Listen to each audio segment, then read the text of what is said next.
is our president in touch with reality? Is Ben Rhodes, his advisor, in touch with reality? They have said that their work in relation to ISIS is effective. They said ISIS was the JV team, and they've beaten ISIS. But somehow ISIS didn't get the memo, and they're winning all the time. And they just took a key city in Anbar province, Ramadi, and they're on the way to Baghdad. It's just a question of how soon they will take over that nation. So people are saying, what gives with the president? Well, Iraq has also become a major issue for Republican presidential candidates, with many being asked, did President Bush do the right thing when he invaded Iraq? Gary Lane has the story. The taking of Ramadi was the biggest gain for ISIS this year. They've sent in huge numbers of vehicle-borne IEDs, big trucks, massive amounts of explosion, and they've destroyed the place. It seemed that ISIS was on the run after the Iraqi government retook the city of Tikrit last March. But as they did in Mosul last June, Iraqi soldiers fled from the advance of ISIS in Ramadi. The Islamic State's control over the capital city of Anbar province is now calling into question the Iraqi government's ability to stop ISIS and the Obama administration's strategy of airstrikes only. Senator John McCain says the United States needs more boots on the ground in Iraq to stop ISIS. A recent CNN poll showed only about half of Americans believe current U.S. policy will lead to the defeat of ISIS, and 80% say ISIS poses a serious threat to the United States. The ISIS victory comes as some members of the U.S. media are calling into question President Bush's decision to go to war in Iraq. They're asking declared and potential Republican presidential candidates if, knowing what Americans know now, did Bush make the right decision? Based on what we know now, I think everyone agrees. Was it a mistake? Was it a mistake to go to war with Iraq? It wasn't. I'm asking you to. Yeah, I understand, but it's not the same question. But that's the question I'm asking you. Was it a mistake to go? It was not a mistake for the president to decide to go into Iraq, because at the time he was told. I'm not asking you that. I'm asking you. In hindsight, yes. Well, the world is a better place because Saddam Hussein is not there. So was it I wouldn't characterize it. But I don't understand the question you're asking. I'm asking you, knowing everything, as we sit here in 2015. But that's not the way presidents don't. A president cannot make a decision on what someone might know in the future. But that's what I'm asking you. Louisiana Governor Bobby Jindal is considering a run, but is yet to declare his presidential candidacy. He says a hypothetical question about the past is not the right question to ask at this moment in time. The reason we have problems with Iraq today is not George W. Bush's strength. It is because of President Obama's weaknesses. The reason we have instability today is that this president, President Obama, created a void there. Absent from the hard hypothetical questions about Iraq, Democratic presidential candidate Hillary Clinton. She's answered less than a dozen media questions since launching her campaign last month, and hasn't answered a reporter's question in weeks on any subject. And many analysts still say President Obama made a mistake by cutting back on American troops in Iraq. So what America did in Iraq and mistakes by both the Bush and Obama administrations are likely to get more media attention and scrutiny as the 2016 presidential campaign heats up, as will the question of what needs to be done to defeat ISIS.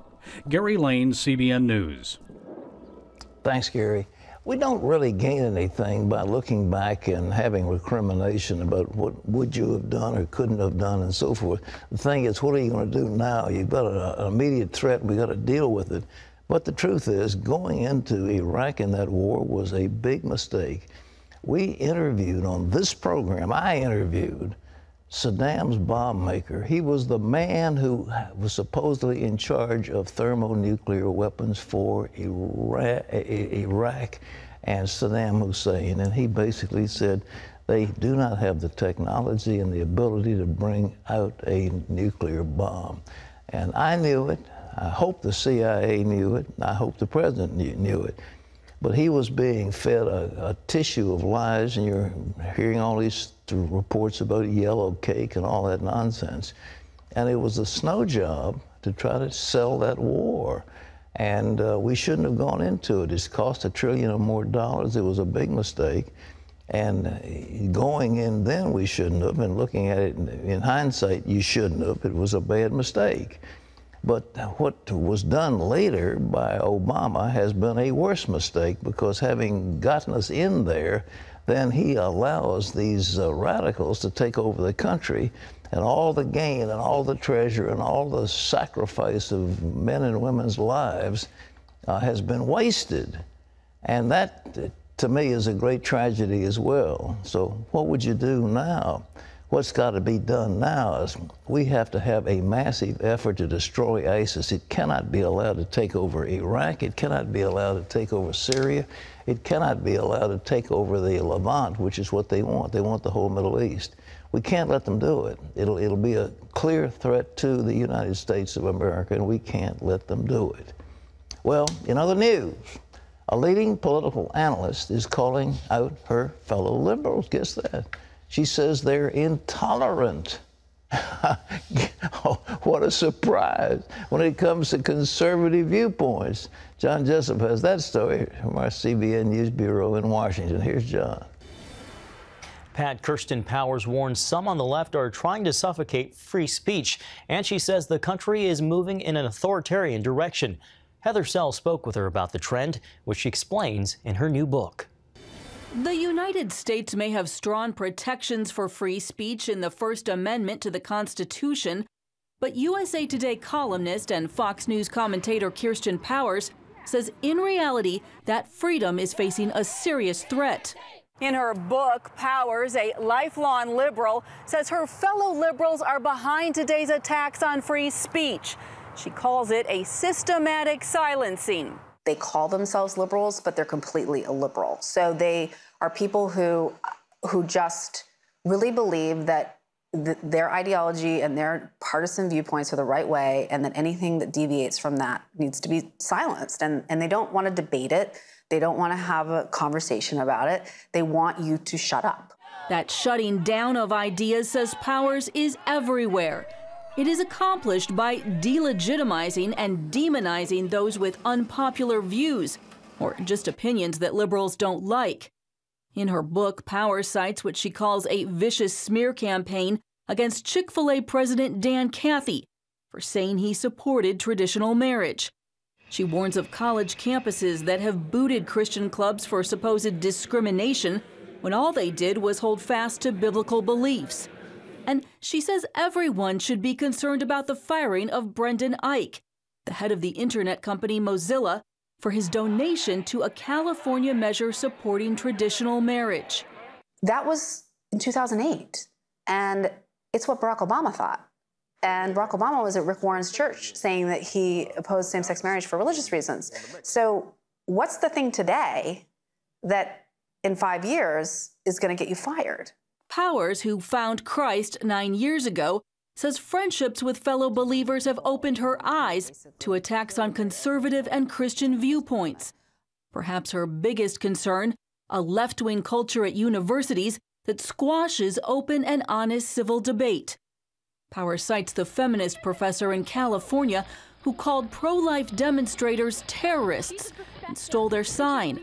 What's happening is extremely authoritarian, even though it's not the government. It's an attitude that we know best, and we're going to tell you what you're allowed to think or say. And if you don't do what we think or say, then we're going to destroy your reputation and maybe get you fired and maybe make it so you can never work again. Powers says the stakes are huge.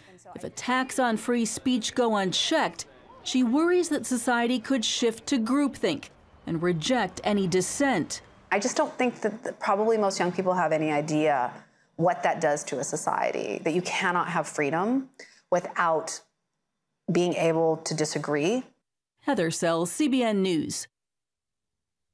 And Powers says she wouldn't be surprised if the people she calls illiberals try to silence her book by working to destroy her credibility. She says such a move would make her point about how some on the left are trying to shut down dissent.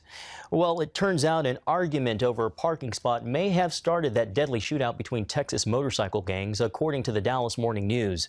Authorities say they sent warnings earlier this month. Tensions were growing between two of the gangs that were involved in the gunfight. 9 people died, 18 were injured, and nearly 200 suspected motorcycle gang members were arrested.